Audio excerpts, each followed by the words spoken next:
सच्चाई को बोला। जी। बहुत शुक्रिया। मैं दिल से कहता हूँ ये बात। आप अक्सर बात करते हैं मुस्लिम होते हैं, जाट, गुर्जर, राजपूत, ब्राह्मण, इस तरह की बात करते हैं। तो या तो हिंदू मुस्लिम हो सकता है, या मुस्लिम में भी खूब सारी अलग अलग कास्टें सब कास्टें, तो दोनों को बिल्कुल equal नहीं लेते हैं ना। नहीं, मैं देखिए हमने इस बात का डिमांड किया है। मैंने मुसलमानों में 10-12 बरादरियों का नाम लेकर कहा कि इनको रिजर्वेशन मिलना चाहिए राजस्थान में। और मैं अब लेटर भी लिखने वाला हूं कि खाम खानी लोगों को सेंट्रल ओबीसी लिस्ट में शामिल किया जाना चाहिए। कास्ट रियलिटी है, कोई नहीं बच सकता। आपका न्यूज़पेपर उठाकर देखिए, शादी की ब्याह का देखिए, ये होना चाहिए, फिर साथ में आ जाता है कैपिटल लेटर्स में इससे बरादरी से ताल्लुक होना है। तो रियलिटी है भारत में। वो सर जोधपुर में कुछ महीने पहले तनाव हुआ था, क्या आज लोग मिले हैं? हाँ, वो लोग जो पकड़े गए थे, जो बच्चे, उनसे थोड़े बहुत लोगों से मिले। खैर वो गवर्नर साहब की मौजूदगी की वजह से थोड़ा सिक्योरिटी रिस्ट्रिक्शन है, तो खैर हम फोन से बात कर लेंगे जो नहीं मिल सके। जोधपुर का प्रेम कैसा लगा? स्टेडियम होकर आए थे। हाँ, जोधपुर का प्रेम कैसा लगा? प्यार कैसा लगा? आपसे प्रेम हो गया हमको। ट्राई करिए रीच आउट करने को मुस्लिम कम्युनिटी का, स्पेशली पसमानदा और महाराष्ट्र और इसको आप किस तरह से जस्टिफाई करेंगे? उनका मतलब जब इलेक्शन क्या आरएसएस के चीफ बिल्किस बानो से मिल सकते हैं? क्या आरएसएस के लोग जाकर जुनैद नसीर के घर में आंख में आंख डालकर जुनैद के जो 7 बच्चे यतीम हो उनसे मिल सकते हैं? बताइए हमको। और जो पसमानदा मुसलमान की बात कर रहे हैं, क्या बीजेपी क्यों नहीं देती दलित मुस्लिम का स्टेटस पसमानदा मुसलमान? दीजिए। 1950 के प्रेसिडेंशियल ऑर्डर को खाली अमेंडमेंट करना है। आप नहीं करते वो बात, वो नहीं कर रहे आप। पसमानदा, अच्छा ये जितने जुनैद नसीर क्या पसमानदा मुसलमान नहीं है? पसमानदा मुसलमान है वो लोग। मार रहे तो आप ही के आरएसएस के लोग हैं ना। वो जिसका नाम आया मोनू, उसको उन्होंने मोनू डार्लिंग बना दिया। आप बताइए। पीलू, रकबर, अखलाक, ये तो पूरे पसमानदा मुसलमान हैं जो आपके जुल्म का शिकार हो रहे हैं। आप दलित स्टेटस दीजिए उनको, 1950 के प्रेसिडेंशियल ऑर्डर को अमेंड करिए, बताइए अपनी मोहब्बत को। और जितना प्री मैट्रिक स्कॉलरशिप के पैसे आपने खत्म कर दिए, मैंने central ministry of minority welfare में, तो सब पसमानदा मुसलमान के बच्चे पढ़ते हैं ना उसमें, गरीब। मौलाना आजाद फाउंडेशन पूरे पसमानदा, उसमें आपने पूरी स्कीम को ही खत्म कर दिया। तो कौन सा आप मोहब्बत की बात कर रहे हैं? ये तो सिर्फ दिखावा है, नाटक है। ये गल्फ कंट्रीज को दिखाने के लिए कि हम बड़ा कर रहे हैं, वो है इनका। डोमेस्टिकली आपका जो गवर्नमेंट का जो बजट है उसमें आपने 40% कम कर दिया। बताइए, 40% आपने बजट कम कर दिया। तो ये आप तो कुछ करिए। अच्छा, मदरसों को जो पैसे दिए थे आपने उसके पैसे घटा दिए पूरा। 30% तो वोट है मुस्लिम का, तो आपका कौन सा रोल है? खुद राहुल गांधी हार गए अमेठी, कहां से जीतते? वायनाड से, जहां पर 35% मुसलमान है। तो ये बात देखिए, जब हम चुनाव यहां लड़ रहे हैं कि शुरू हो गया कांग्रेस पार्टी का बाजा बजना, ये आए हैं हम हार जाएंगे, हम हार जाएंगे। मुसलमानों को कह रहे हैं, भाई आप गुज्जर को कहिए ये बात, जाट से कहिए, राजपूत से कहिए, दूसरी बरादरों से नहीं कहेंगे ये बात। अब ये जबान में कभी नहीं कहेंगे उनसे। आप सिर्फ मुसलमानों से जबान इस्तेमाल करेंगे। क्यों? कांग्रेस का बाजा बजते ही तो नहीं तो आप ये कह रहे हैं कि आपकी बात सही है, इसीलिए तो 2018 में प्रदेश जीतने के बावजूद भी राजस्थान में आपका लोकसभा में खाता साफ रहा। हम तो नहीं लड़े उस वक्त इलेक्शन। सर, एक कांग्रेस पार्टी ने आपके ऊपर जो है भाजपा की बी टीम होने का ठप्पा जैसा लगा दिया है। एक आम धारणा बन चुकी है कि आपकी पार्टी यानी कि बी टीम, उसको लेकर क्या है? अब देखिए सचिन पायलट क्या करते हैं, उन पे भी लगेगा इल्जाम थोड़े दिनों में। हमारे दोस्त हैं, हम 2000 बात हुई कोई? नहीं 2000 क्या धारणा है सर? 2000 हम दोनों एक साथ एमपी बने थे। हम भी वो जब जीत कर आए थे, हम भी जब जीत कर आए थे। अब देखेंगे अब ये चुनाव के बाद किस पे इल्जाम लगाते हैं। देखिए ऐसी उगाहट है कि राजस्थान में एक नई पार्टी बनने वाली है, कोई बड़ी पार्टी टूट के, क्या ये वो इशारा आपका? नहीं, मुझे नहीं मालूम भाई, आप लोग जमीन से ज्यादा आप लोग जुड़े हुए हैं। अगर ऐसा होता है तो देखिए क्या होता है फिर तो। नेशनल लेवल पे भी आप किसी थर्ड फ्रंट की पॉसिबिलिटी देखते हैं, जिसको थर्ड फ्रंट जो कांग्रेस और बीजेपी दोनों को आप देखिए आपके सवाल का जवाब इस तरह दिया जा सकता है कि नागालैंड में शरद पवार साहब की पार्टी ने बीजेपी का समर्थन कर दिया। अब आप देखिए, अगर वो नाम शरद की जगह शादाब होता तो बोलते बी टीम, क्योंकि शरद है तो वो शरत है बी टीम नहीं होने की। अगर शादाब होता तो वो तो पैदाइशी बी टीम है। तो ये इनकी पॉलिटिक्स ऑफ अपॉर्चुनिज्म है। आप कैसे लड़ेंगे बीजेपी से? एक छोटा प्रदेश है नागालैंड, जरूर नॉर्थ ईस्ट का हमारा अहम हिस्सा है, वहां पर आप घुटने टेक रहे हैं और आप बोले 24 में हराएंगे बीजेपी को। कांग्रेस पार्टी की अलाई है, कांग्रेस पार्टी का क्या पोजीशन है उसके ऊपर? सर राहुल गांधी इतने 1000 किलोमीटर से चीजें रहेंगी, आप देखते जाइए। अभी तो हम मार्च 26 तारीख के बाद, जैसा मैंने कहा आप लोगों को, हम लोग एक स्टडी करवाए हैं एक्सपर्ट्स के साथ, वो रिपोर्ट आएगी। और भी बहुत सी चीजें हैं, उसको हम लेकर आएंगे साथ। सर आप जो संप्रदाय है क्या सेक्युलरिज्म नहीं रखते हैं? सेक्युलरिज्म, नरेंद्र मोदी को जो वोट मिल रहा है, CSDS का डेटा है, दिल्ली में एक बहुत बड़ी थिंक टैंक है, बड़ी मशहूर है। उन्होंने 2014 में और 2019 में उन्होंने बताया कि हर समुदाय ने, रिलीजियस समुदाय ने कितना वोट बीजेपी को दिया। तो 2014 में नरेंद्र मोदी को 31% हिंदू वोट मिला। 19 आते आते वो 37 या 38% हो गया। वो 6% मुसलमानों ने भी वोट दिया, उन्होंने कहा, और वो 6% रहा 19 में भी।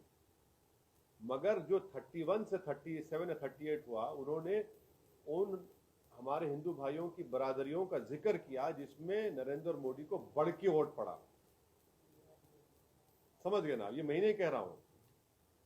दूसरी बात, लोकसभा में कितने मुस्लिम MP हैं? कितने हैं? 4% भी नहीं है। 4% भी नहीं है।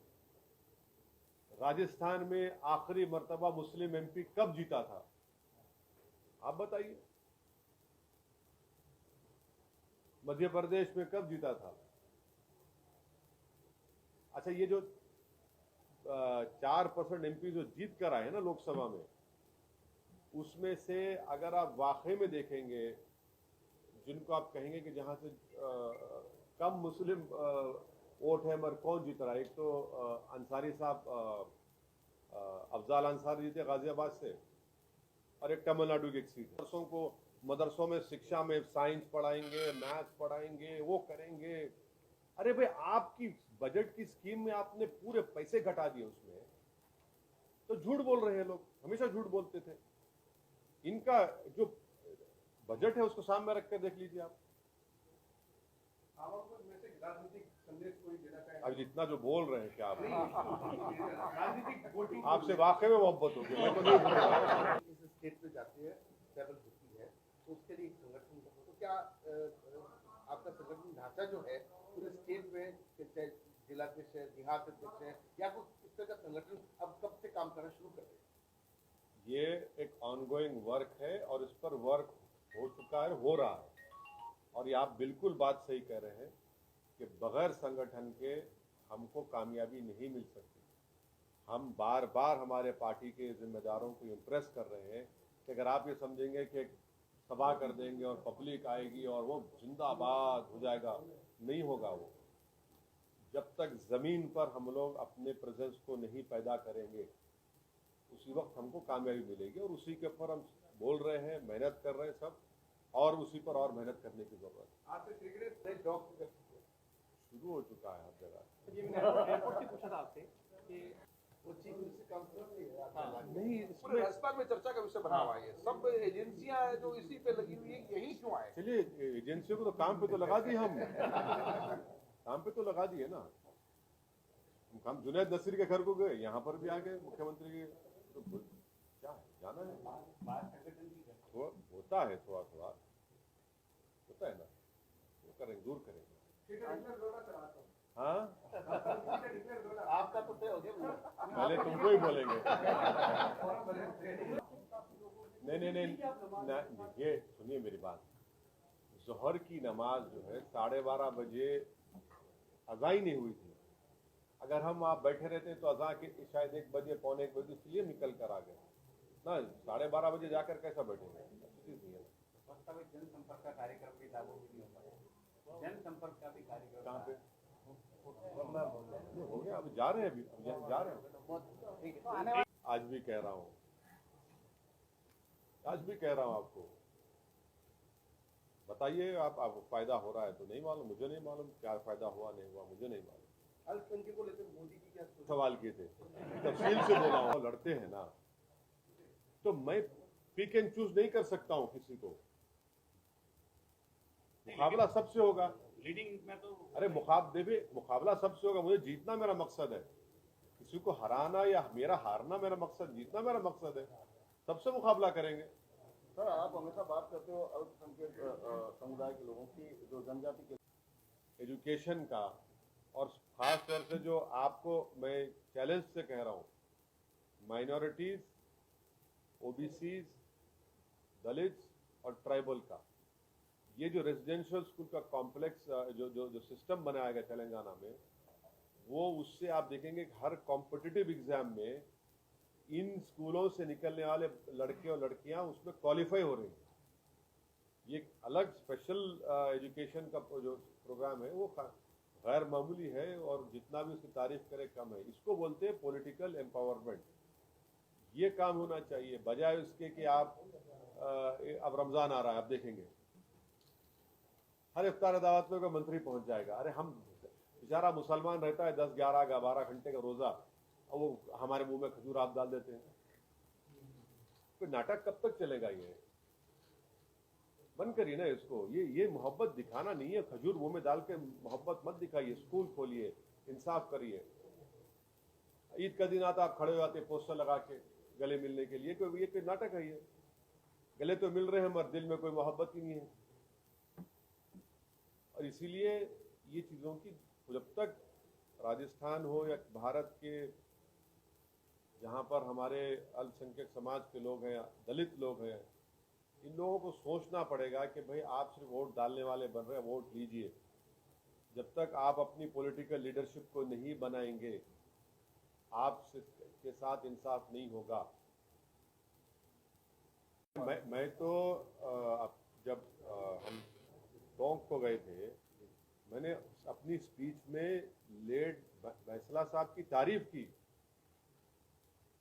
कि उन्होंने गुज्जरों को एक ला के मुकाम पे खड़ा कर दिया। मैं तो आज भी कह रहा हूं कि जो मुसलमानों को, अल्पसंख्यक समाज को सीखना चाहिए गुज्जरों से, राजपूतों से, जाटों से, कि कैसा वो लोग इतना है। आबादी में सब बराबर ही है ना, तीनों कम्युनिटीज आप देखेंगे, और उनका रिप्रेजेंटेशन देखिए असेंबली और पार्लियामेंट में। उनके इश्यूज को देख लीजिए, उनके लीडरशिप को देख लीजिए। यही तो हमको सीखना है। यही कि जिस दिन हम लोग ये उसीलिए कहा वो जो आपका पहला सवाल था, भाई आप खड़े हो जाओ बेटा, तुम अरे कब तक खड़े होंगे? सबकी तरह आप भी चलिए। अपने मुकद्दर के फैसले हम खुद कर सकते हैं, आप करिए। तो आज राजस्थान में जो मुस्लिम कम्युनिटी के लेजिस्लेटर्स हैं पार्टी में, रूलिंग रिप्रेजेंटेशन, आप उनको रिप्लेस करके किस तरह से नहीं, कर पाएंगे? जुनैद और नसीर की हत्या एक एग्जाम्पल है। कितनों ने मुंह खोला उसके बारे में? चलिए बताइए। ये कब्रिस्तान के मंत्री हैं,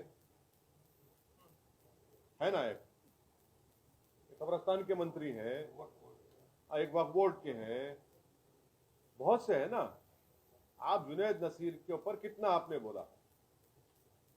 भाई हम हैदराबाद से निकलकर आकर घाटमीटा जा सकते हैं, तो मुख्यमंत्री को इतना देर क्यों लगी जाने के लिए? आप तो बोल ही नहीं सकते। चलिए वो छोड़ दीजिए, पिछले बजट में जो अनाउंसमेंट किया गया था, रेजिडेंशियल स्कूल खोले जाएंगे, मुसलमानों के लड़के लड़कियों के लिए हॉस्टल खोले जाएंगे, कहां तक उसका फाउंडेशन स्टोन बताइए हमको। चलिए आप क्या कर रहे हैं वहां पर? सर आप कभी हिंदू मुस्लिम की बात नहीं करते, आप बात करते हैं मुस्लिम वर्सेस जाट। की हत्या हुई थी, वो कंडेमनेबल थी, है और रहेगी।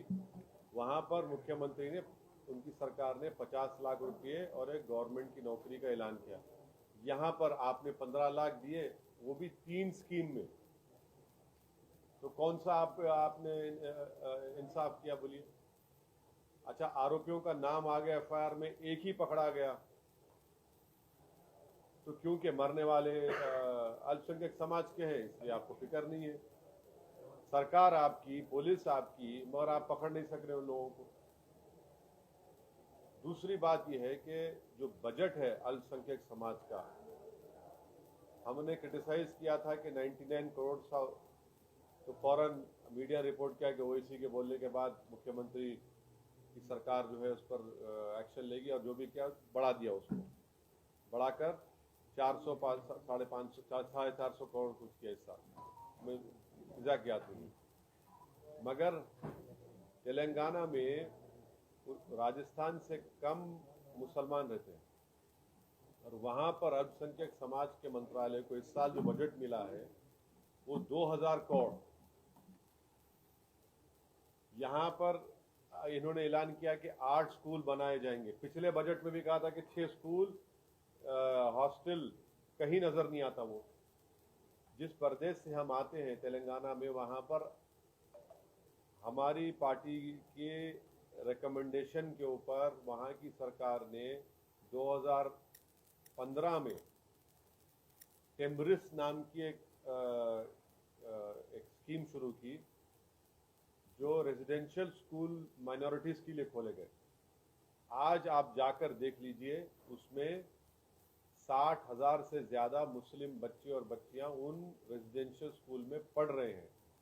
क्लास 6 से लेकर क्लास 12 तक फ्री में एजुकेशन, फ्री में कपड़े और खाने का इंतजाम, गर्ल्स का स्कूल अलग, हॉस्टल अलग, बॉयज का अलग। इसको बोलते ताकत। और हमारा कोई मंत्री नहीं है वहां पर। वो केजरीवाल कर ही रहे हैं। वो केजरीवाल क्या कर रहे हैं, वो ड्रामा है वो।